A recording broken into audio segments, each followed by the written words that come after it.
Be me, night shift cop. City looks different when you've got a badge and a gun and a job that never really turns off.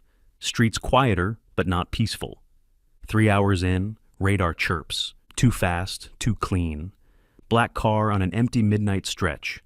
Flip lights on. Car pulls over immediately. Immediate compliance. Brain goes, huh! Step out. Adjust jacket. Put on the routine face. Professional calm. The, please don't make me write a report about you posture. Walk up to the window. Everything shifts half a degree sideways, like the world got nudged and didn't tell me.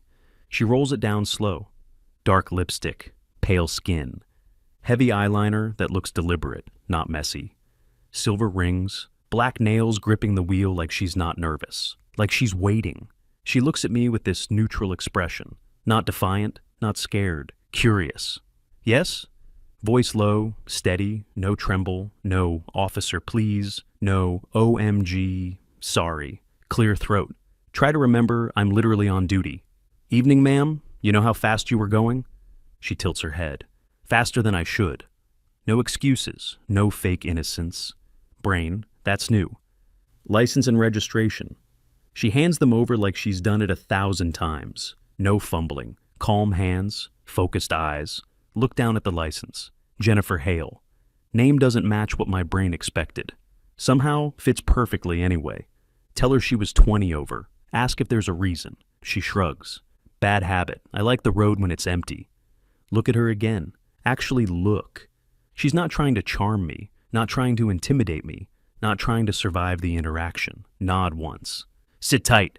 Walk back to the cruiser. Tell myself to reset. It's a stop. It's paperwork. She's a stranger. This should be the end. It isn't. Run her info. Mind keeps replaying her voice. Clean record. No warrants. No nonsense. Stand there staring at the screen longer than necessary. My face when the most suspicious thing about her is how not suspicious she is. Walk back. Decide on a warning. Because reasons. Hand her the slip. She raises an eyebrow. Not smug. Just genuinely surprised. A warning? Yes. Slow it down. Her fingers brush mine for half a second, taking the paper, and my brain files it under unhelpful details I will think about later at 3 a.m. Thank you, officer. Tiny pause. Then, anon, blink. You read the name tag. Small smile. Just enough to count. Still, nice to meet you under dramatic lighting. Try not to laugh. Fail quietly. You're free to go. She starts the engine, then pauses. Looks at me like she's reading a label I forgot I was wearing. You don't look like someone who likes the quiet because it's empty, she says. You like it because it lets you think. No reply, because she's right, and being seen that accurately by a stranger should be illegal. She drives off, smooth this time, no rush. Taillights dissolve into the dark. Stand there too long. Go back to the cruiser. Tell myself firmly, forget her. Another stop. Another night. Another face. Road goes quiet again. One thought keeps circling back like a bad radio station. This won't be the last time I see Jennifer Hale, and that worries me more than it should. Tell myself again, forget her. Lasts exactly 48 hours. For me, that's basically a character flaw. Halfway through paperwork, her name pops in my head like a notification I didn't sign up for. Jennifer Hale. Not the speeding, not the car, her calm. People react to cops 3 ways: defensive, flirtatious, afraid. She was none of them. That sticks. Now it's me versus my common sense. Stare at my phone. This is a bad idea. Not illegal, no case, no leverage, still a gray area. The kind you don't step into unless you're sure. Spoiler, I'm not sure, which makes it worse. Finding her number in the police database, I send her a message, type message, delete message, type another, delete that too. Finally settle on the safest, blandest sentence possible. Hi, this is Officer Anon from the other night. Hope I'm not bothering you. Stare at it for a full minute. Hit send. Instant regret. My face when I voluntarily created consequences. Typing bubble appears, disappears, reappears, phone buzzes. Depends. Are you writing me another warning? Exhale a laugh I didn't plan. No radar involved this time. Pause. Then, that's a relief. I was starting to feel targeted. Smile like an idiot at my desk. Hate myself a little. Keep typing anyway. I just wanted to check in, make sure you got home safe. True. And also a half lie, because I also wanted to hear from her again. She replies fast. I did. Slower. You'll be proud. Hesitate. Decide to be honest. Not sure proud is the word, but I appreciated how you handled the stop. There it is. The line I swore I wasn't going to cross. Already standing on it. 3 dots appear. Stay longer this time. Then, that's funny. I was thinking about you too. Thumb freezes. Brain. Excuse me? Oh, yeah. You looked like someone trying very hard to stay professional. Quiet laugh. Was I failing? A little, but in a human way. Lean back, stare at the ceiling. This is dangerous and easy, which makes it more dangerous. Try to establish ground rules like an adult. Just to be clear, I'm not trying to make this awkward. If you'd rather not talk, I'll understand. Reply almost immediate. If I didn't want to talk, I wouldn't be replying. Fair. Then, also I like awkward. It filters out boring people. Smile against my will. Then I might qualify. You pulled me over for speeding and let me go with a warning. You definitely qualify. Check the time. Too late to keep this light. Too early to stop. Take the leap. Want to get coffee sometime? Off duty? Neutral ground? Pause long enough to imagine every possible disaster headline. Then, coffee sounds safe. I assume you'll judge my driving if I arrive late. Only if you speed. No promises. Agree on a day and a place. When I put my phone down, the station feels different. Louder. Brighter. Like I just opened a door I shouldn't have noticed. Tell myself it's curiosity. It's conversation.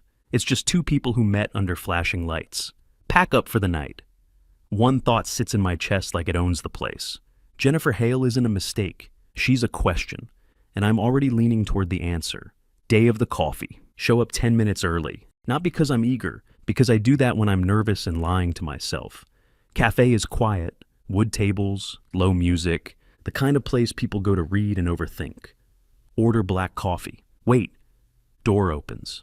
Jennifer walks in. Black dress, boots, silver necklace on pale skin. Hair dark and loose and intentional. Not dressed to impress, dressed to be herself. She spots me instantly, walks over. You look exactly like someone who arrives early. Faint smile. And you look exactly on time. She checks her watch. I am. Miracles happen. She orders something complicated with oat milk and spices I don't recognize. Sit across from me. Studies my face like she's halfway through a thought already. So, she says, this is the part where we pretend this isn't strange. Is it strange? She considers. No, just unusual, which I prefer. We start with small talk. Weather, work schedules, caffeine preferences, then music, then books. She mentions Gothic literature and modern philosophy. Like, that's a normal pairing. Raise eyebrow. That's an overlap you don't hear often. She smirks. People are complicated. I lean into it. I do too, I admit. She tilts her head. You don't look like it. I get that a lot. She asks about my job, not with hero worship, not with suspicion, just curiosity, actual listening. What's the hardest part? Don't answer right away. Because she asked it like she actually wanted the truth. Knowing when to step in, I say, and when not to. Her eyes soften. That tracks. Notice how she listens, not waiting to speak, actually present. Feels rare, feels dangerous. At some point she laughs, quiet but real. Something in my chest shifts. She notices immediately. You're very quiet, she says. I'm thinking. Dangerous, she says, like a joke. But her eyes don't joke. Meet her gaze. About whether this is still just coffee? Slow smile. Is it? Shrug. Depends on you. She leans back. I like that you don't rush, she says. Most people mistake intensity for interest. And calm for indifference. She nods like I said something important. Pause settles in. Comfortable. Charged. No need to reach across the table. No need to pretend we're not aware of it. Time passes without us noticing. Outside light shifts. We stand to leave. I had a good time, she says. So did I. At the door she hesitates. Do you regret texting me? Answer too fast. No. Her smile warms. Good. I'd hate to be a mistake. You're not. She looks at me a second too long. Then softly, see you around, Anon. Watch her walk away. Realize this isn't a spark. It's slower. And it feels like the beginning of something I won't be able to file away. Second meeting isn't planned. No scheduling, no neutral ground. One of those nights where the city feels restless and home feels too quiet. My shift ends. Still half in uniform mentally, brain humming. Stop by a small bar near downtown. Not the kind of place my coworkers hit. Too dim, too much music, too many people with thoughts. Order a drink I don't need. Sit in the corner, look up, and there she is, Jennifer. Black coat with silver accents, hair darker under low lights, lipstick like a decision, talking to the bartender like she's been there 100 times. First thought, of course she's here. Second thought, of course I'm relieved. My face when relief is not an emotion I should be having about this. She turns like she felt my eyes, locks on immediately, mouth curves, not surprised, amused. Walks over like she already knows how this plays out. Officer, off duty. She tilts her head. Anon, stand up because my body makes decisions faster than my brain. Jennifer, she glances at my drink. You look like you ordered that to blend in. I did. Smile. Cute. Frown. It's not cute. It is, she says, like it's a factual correction. You're very controlled. It makes your small rebellions obvious. Exhale a laugh. She's not wrong, and I hate that. Are you stalking me? Eyes gleam. If I was, you'd never know. That should have unnerved me. It doesn't, implying I'm learning nothing. Slow track comes on. Heavy bass, dreamy vocals, music that makes people forget they have rules. Her gaze flicks to the dance floor. Back to me. She doesn't ask like she needs permission. Asks like she's offering a door. Dance with me. Blink. I don't dance. Slow smile. That's not what I asked. Stare too long. Okay. Her smile widens like she won without trying. She takes my hand, fingers cold from outside, rings cool against my skin, leads me out. On the floor, I'm painfully aware of everything. Don't know what to do. Not because I'm scared, because I'm aware. Her perfume, dark and clean. How she moves like she trusts her body. How my hand at her waist feels like it belongs there way too easily. She leans in so I can hear. You're stiff. I'm trying not to step on you. Soft laugh. I'd survive. You're a cop. You probably survived worse. I have. She looks up at me, then stop thinking. Swallow. Try. And somehow my body listens before my mind can argue. We move slow. Not impressive, not practiced. Just sinking. Two people finding the same rhythm. Her hand goes to my shoulder, then to the back of my neck. Touch confident, warm, intentional. Like she's saying, I'm here. Realize how much I like that. Dangerously. Halfway through the song, she asks quiet. Are you always this careful? With people, yes. With me? Hesitate. She watches my face. I'm trying to be respectful. Her mouth curves. I don't need you to be polite. I need you to be honest. Chest tightens. Words come out calm, but they hit like a spark. I'm attracted to you. Her breath catches. Then she smiles. Good, because I'm attracted to you too. Song ends. Neither of us moves away. Next song starts faster, darker. Her eyes flick to my mouth. Back up. She doesn't kiss me, doesn't have to. She steps back half an inch and says, walk me home. Not a demand, a choice. Nod once. Okay. Outside air is cold enough to sharpen my thoughts again. She slips her arm through mine, like this is what we do. You're quiet. I'm thinking. She hums. About me? About whether you know what you're doing to me. She looks up, eyes bright under streetlights. Oh, she says. I know. Laugh escapes. Dangerous. Yes, she agrees, smiling, but not in a bad way. Reach her building. She stops at the entrance, turns to face me. For 1 second, she looks almost shy, like even she can hesitate at the edge of something real. Then she steps closer, traces my jaw with her fingertips. You're surprising, she whispers. So are you. She smiles, kisses my cheek, not my mouth. A promise, not a claim. Chest tightens so hard it almost hurts. She pulls back. Good night, Anon. Good night, Jennifer. She slips inside, door closes. Stand there staring at it like it contains instructions. Because now I know. This isn't just attraction, it's alignment. And the universe clearly isn't done with us yet. Cop Anon with exactly one non-cop habit. Reading club at the community center. Not trendy, not networking, not a young professional trap. Just 8 to 12 adults arguing politely about books. Wednesday evening, walk into the meeting room carrying a paperback. Paperback has more sticky notes. Nod to a few people. Hey, Anon. Sit down, pull book out. Deep breath. Normal night, normal room. Normal. Door opens. See her. Jennifer. Black coat, silver jewelry, dark lipstick, holding a book. She pauses in the doorway. Her eyes scan the room. Land on me. For half a second, her expression goes blank. Then one eyebrow lifts. Corner of her mouth curves. Amused and annoyed at destiny at the same time. Stare back. Not sure if I should laugh, panic, or file a report against fate.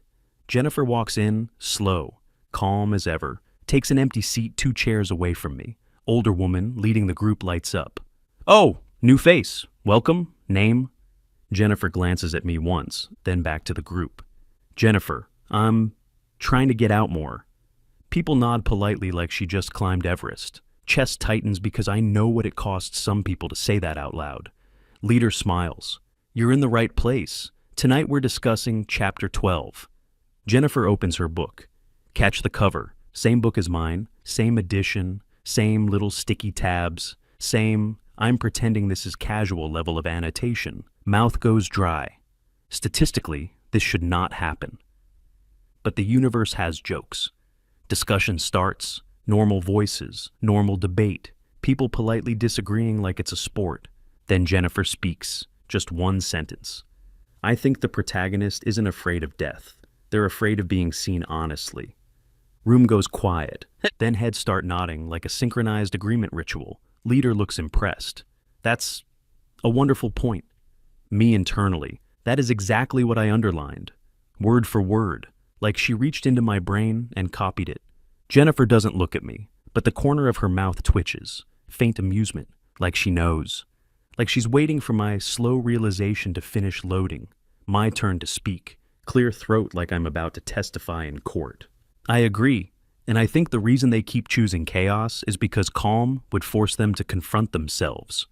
Jennifer turns her head slightly, not fully, just enough. Eyes meet mine for half a second. Something passes between us, not we're attracted, more like, oh, you're like me, under the surface. Meeting wraps up, everyone packing up, small talk, book bags, polite laughter. Jennifer stands, slides her book into her bag. Smooth, like she's always in control. My feet move before my brain signs off on it. Walk over. Okay, I say quietly. Jennifer turns, eyes gleaming. Okay, she echoes. Gesture around the room like I'm presenting Exhibit A.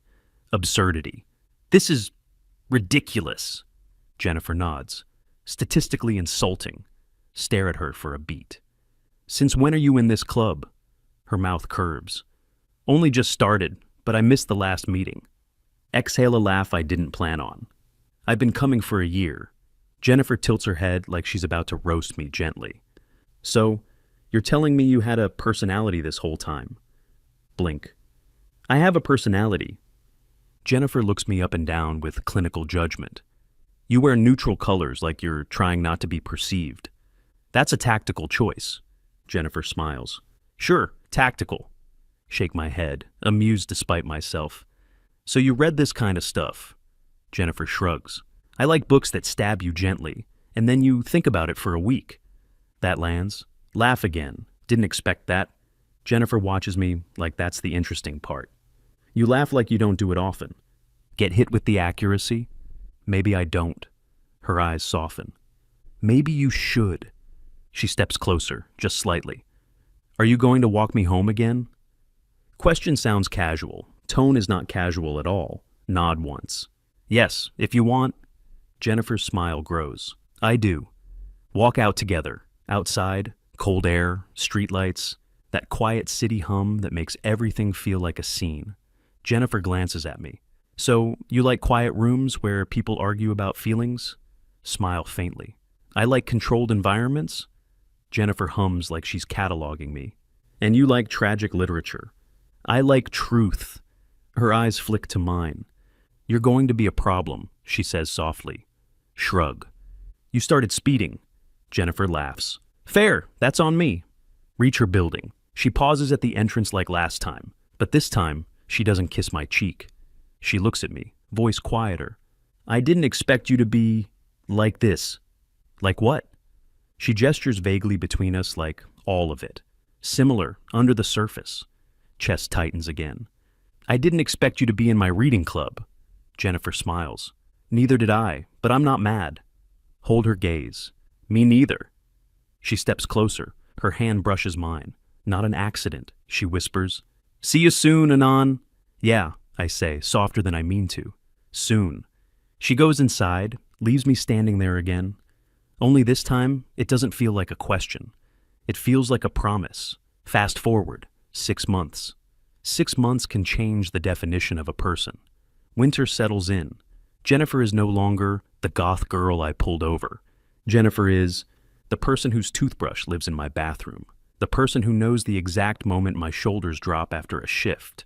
The person who can make me laugh with one look across a room full of strangers. And, unexpectedly, the person who can undo me completely in the dark. That last part still feels illegal. From the outside, we look like opposites. Me, uniform, routine, quiet control. Jennifer, black nails, silver rings, smile like she knows something you don't. People assume she's intense, dramatic, chaotic. They're wrong. Jennifer is calm in her own way. Just honest about the darkness everyone else pretends not to have. And I'm not cold. I'm just careful. We fit annoyingly well. First time I realize it's real. Not during sex, not during some cinematic moment. In a bookstore, Jennifer picks up a novel, flips to a random page, reads one sentence, frowns, puts it back immediately. Bad writing, she declares, raise an eyebrow. That was fast. Jennifer dead serious. If the author can't respect my time, they don't deserve my money. Stare. Then laugh hard enough someone turns to look. Jennifer's eyes widen slightly.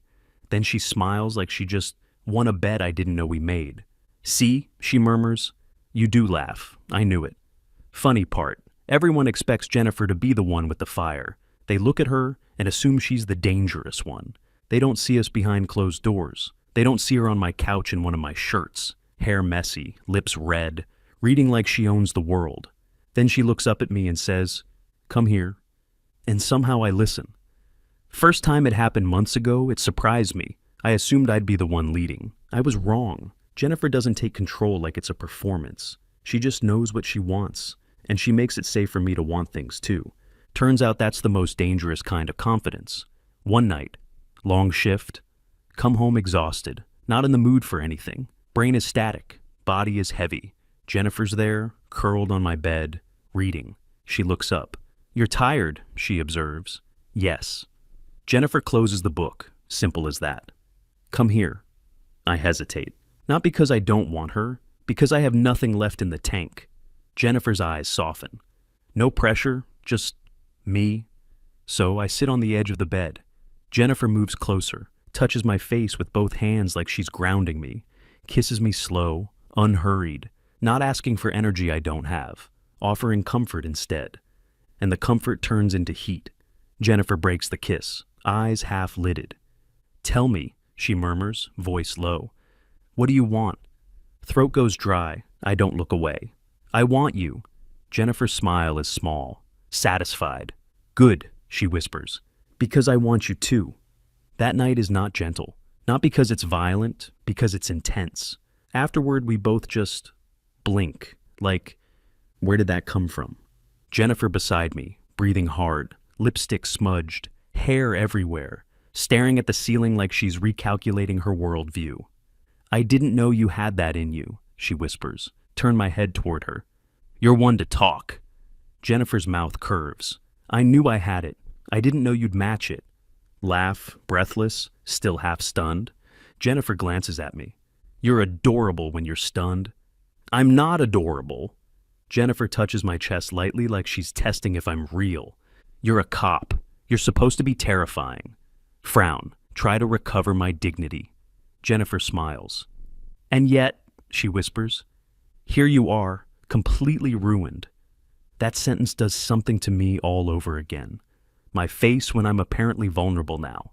Next morning, stand in the kitchen like nothing happened, like we didn't just discover a new element of chemistry. Jennifer making coffee in a black silk robe. Looks like a villain in a romance novel, completely unbothered. Me trying to toast bread. Jennifer glances at me. You're thinking too loud. I'm fine, I lie. Jennifer steps closer, leans on the counter. Casual tone, lethal accuracy. So, you're not as controlled as you pretend. Stare at her. Jennifer smiles. You're going to be trouble, I mutter. Jennifer nods. I know, that's why you like me. Swallow. Hate that she's right. And you like me, I say. Jennifer's eyes soften. I do, she admits quietly, which is also confusing. Why? Jennifer shrugs like she hates how honest she's being. You're not my type. Raise an eyebrow. And what is your type? Jennifer smiles. Bad decisions. Stare, then laugh because of course. Jennifer smiles wider, steps closer until her fingers brush my belt. Light touch, heavy meaning. But, she adds, voice low, you're my favorite good decision. Go completely still. Brain stops. Body understands before my thoughts do. Jennifer kisses my cheek, then whispers, now eat your toast, officer. You have a shift. Exhale, half laugh, half surrender. Yes. Police station employee. Partner Ramirez walks past, glances at my screen, doesn't stop. Ramirez. Who's Jennifer? Keep typing. Don't look up. Me. No one. Ramirez does that little hum, the I can taste the lie hum, repeats it slowly. No one. Me. Just a friend. Ramirez leans on my desk. Interesting. Because he's always interesting when he's about to ruin my life. He points at the screen with his eyes. You just typed, I'll be there in 15. Bring the book. Stare at my report like it's going to open up and swallow me. Ramirez grins wider. That's either a girlfriend or the most romantic hostage situation I've ever heard. Me. Drop it. Ramirez nods like he's professional. Ram. Sure. I will not drop it. I will instead cherish it. Great. My secret is now a department mascot. The evidence piles up. And by evidence, I mean my coworkers having way too much free time. Officer Kim notices I leave right on time now. Sergeant Doyle notices I stop volunteering for overtime. Desk clerk notices something worse. Desk clerk, loudly, you're suddenly moisturized. That one hits like a baton. Walk into locker room. Doyle, look at him. Doyle, he's glowing. Kim snorts. He's not glowing. He's hydrated. Ramirez points at me. Who is she? Me. No one. Again. Ramirez squints. Anon, you're a terrible liar. Me. I'm not lying. Me. I'm withholding. Doyle laughs. Doyle. That's lying with extra steps. The roast becomes official 2 days later. I make my biggest mistake. Jennifer calls while I'm at my desk. Don't even answer. Just glance at the screen. That is all it takes. Kim leans over my shoulder like it's classified intel. Kim, whispering, delighted. Oh my God, it's her! Snap phone face down instantly. Doyle's eyebrows climb into the stratosphere. Doyle? Her. Doyle. So she exists. Ramirez grins like he just cashed a winning ticket. Ramirez, singing, she exists. Ladies and gentlemen, he has a woman. Me. I always had women. Kim laughs. Not like this. You look like you're about to write poetry. Me. I would never. Ramirez slaps my shoulder. He would never. He pulled a girl over for speeding and now he's in love. Freeze. Blood turns into ice. Me. Who told you that? The entire room goes quiet for 1 second. The dangerous second. The we all know something you don't second. Doyle smiles. Doyle. Wait. Doyle. You did pull her over? Stare at them. They stare back. Ramirez's grin becomes unholy. Ramirez, hissing, you did. Kim covers her mouth. No way. Doyle leans back, arms crossed, fully enjoying the show. Doyle. Anon? Doyle. Did you traffic stop your future girlfriend? Don't answer. Cop language confession. Ramirez slaps the desk. Ramirez announcing like he's reading charges. This man is not romantic. He is a strategist. Me. I'm not a strategist. Kim points at me like I'm evidence. Kim. You literally stopped her car. Kim. That's premeditated. Me. It was radar. Ramirez wags a finger. Radar. Sure. And I suppose the universe also accidentally gave you her number. Glare harder. They laugh harder. Life is unfair. Jennifer arrives, and the entire station immediately forgets how to behave. Front doors open. Jennifer walks in. Not because she needs anything, because she's bringing me lunch. Sweetest thing ever, worst timing imaginable. She steps in. Black coat, silver jewelry, dark lipstick. Looks like a gorgeous storm decided to file paperwork. Front desk freezes. Everyone stops moving at once. Desk clerk blinks like he saw a crow in a courthouse.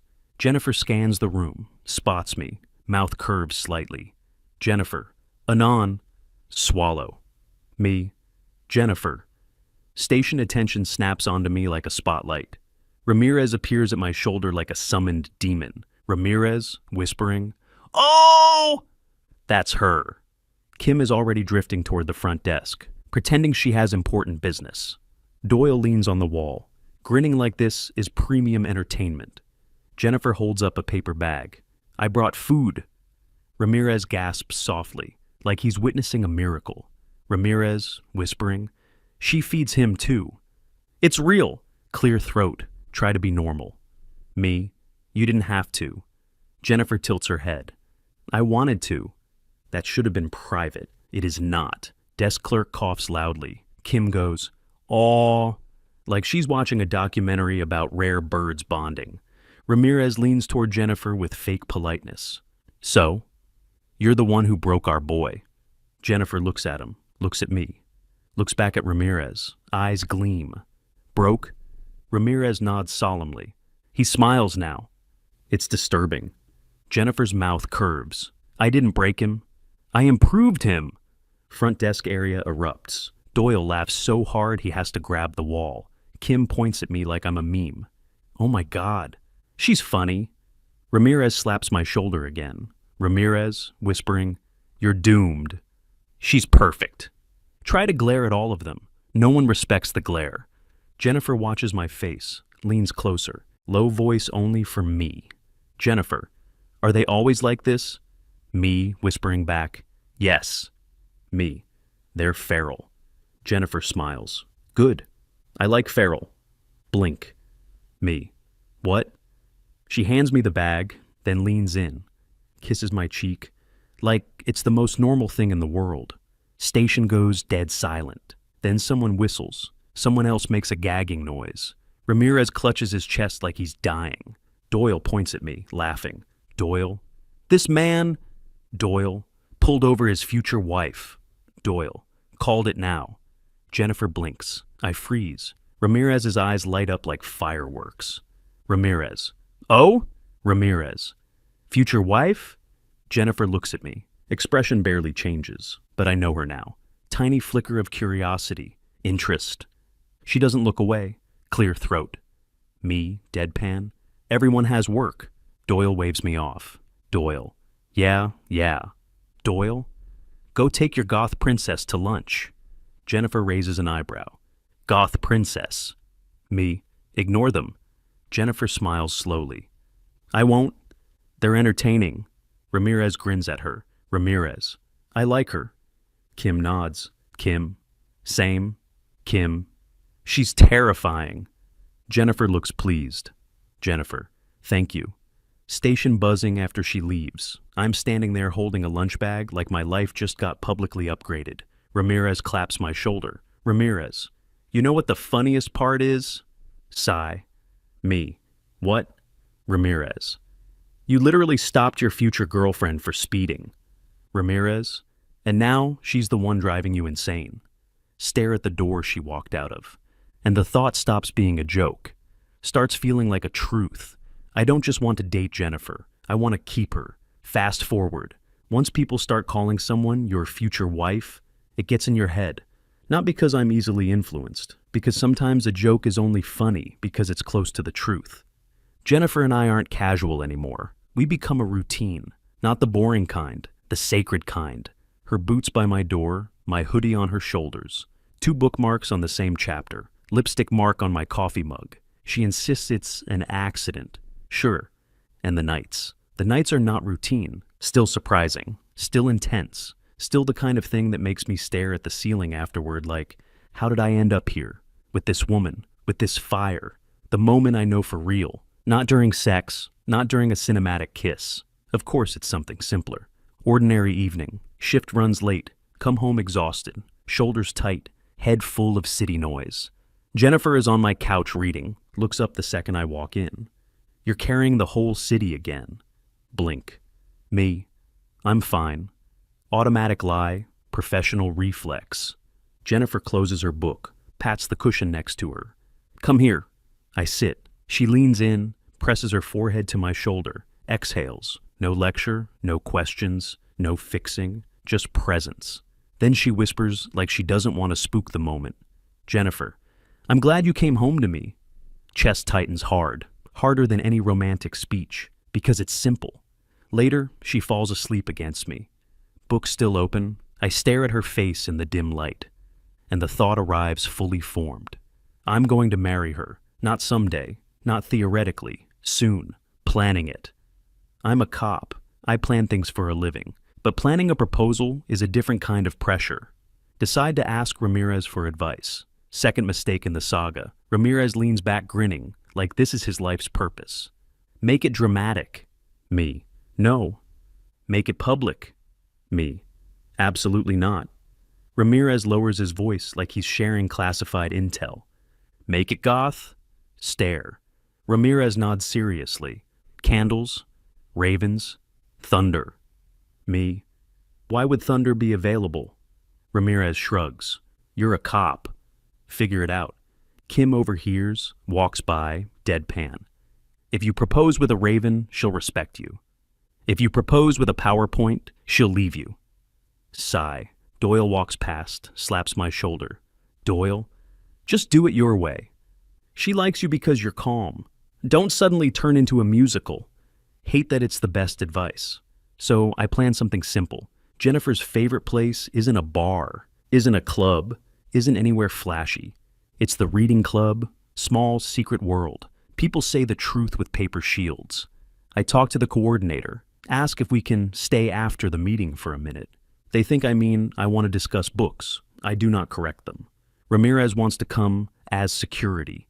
I tell him I will arrest him myself. He laughs like that's flirting. The night of. Jennifer arrives late. As usual, not because she's careless, because she moves like time is optional. She slides into her chair beside me, glances at my notes, smirks. You annotated more than last time. Me, it's a heavy chapter. Jennifer hums. So are you. Softly. Then opens her book like she didn't just punch me in the chest with a compliment.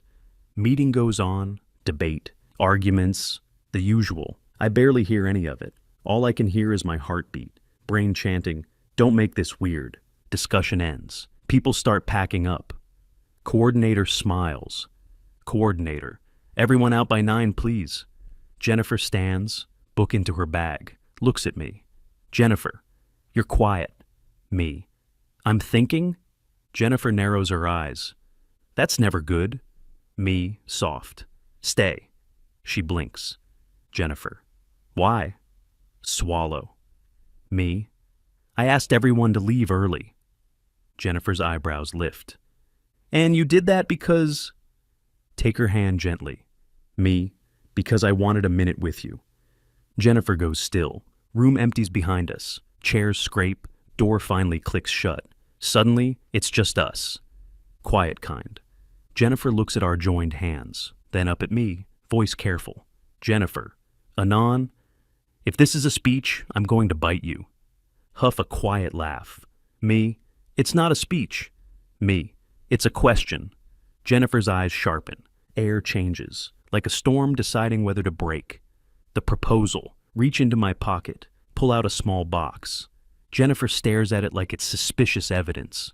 Her mouth parts slightly. Voice drops to a whisper. Is that what I think it is? Me. Yes. Jennifer blinks slowly. Officer? Are you proposing to me in a community center? Nod. Jennifer exhales, almost a laugh. This is aggressively unromantic? Smile faintly. Me. I know. Me. But it's honest. Me. This is where we found out we were the same kind of weird. Jennifer's eyes soften. Open the box. Ring is simple, dark stone, silver band. Nothing flashy. Jennifer's throat bobs. Take a breath. Steady myself. Me. Jennifer. Me. I pulled you over for speeding, and I thought you'd be a story I forgot. She holds my gaze. I continue because now there's no backing out. Me. I was wrong. Me. You became my home. She swallows hard. Me. I don't want to do life without you. Me. So. Me. Will you marry me? For a second she doesn't speak. Her tough exterior flickers. Not gone, just softer, more human. Then she whispers like she's almost offended. Jennifer, you're serious. Me, completely. She stares like she's trying to find the joke, and failing, then takes a shaky breath. Yes. Chest cracks open. Me. Yes? Because my brain needs confirmation like a broken printer. Jennifer rolls her eyes wet. Yes. Of course yes, you idiot. Laugh, relief shaking through me. She steps forward, grabs my jacket hard, pulls me in, kisses me like she's been waiting months. When she pulls back, she's breathless. Jennifer, you know, this is your fault. Blink. Me. My fault? Jennifer nods. You stopped me. You literally stopped my car. Smile. Me. You were speeding. Jennifer's eyes gleam. Jennifer, low. And now, you're stuck with me. Nod once. Me. Good. Me. That's the plan. She laughs, touches the ring like she can't believe it's real. Jennifer, quiet. You're going to ruin me. Kiss her forehead. Me. You ruined me first. The station reaction. Because of course there's a station reaction. Privacy is a myth in law enforcement. Next day. Walk in with the receipt still in my pocket like evidence. Ramirez spots my face instantly. Doesn't ask, just shouts across the building. Ramirez. He did it! Whole station erupts like I solved a major case. Kim sprints over. Show us! Doyle leans back grinning. Ramirez smirks. You really did pull over your future wife. That's insane. Me. It wasn't on purpose. Ramirez points at me. Liar. You saw her eyeliner and folded. Kim cackles. Doyle sighs like a proud dad. I give it 6 months before she starts speeding again just to flirt. Try to glare. Again. No one respects the glare. Then Jennifer walks in. Black coat, silver ring visible, like a final boss wearing proof. She raises her hand slightly. Station goes dead silent. Ramirez whispers, Oh my God. Jennifer looks around calmly. This is the part where you all pretend to be professional. Kim makes a strangled sound. Ramirez stares at me like I performed sorcery. Jennifer's eyes flick to mine. Small, private smile. Then she says, just loud enough for everyone to hear. Jennifer, he gave me a warning once. She holds up her ring finger.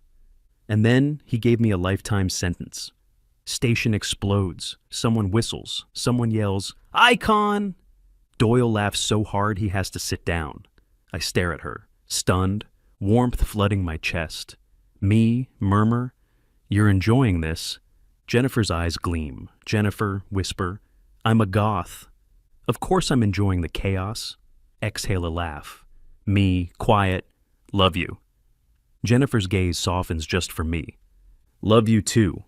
I stopped her for speeding, but what I really did, without knowing it, was stop my own life from rushing past me. Because Jennifer didn't just make things louder, she made them real, and somehow, with her hand in mine.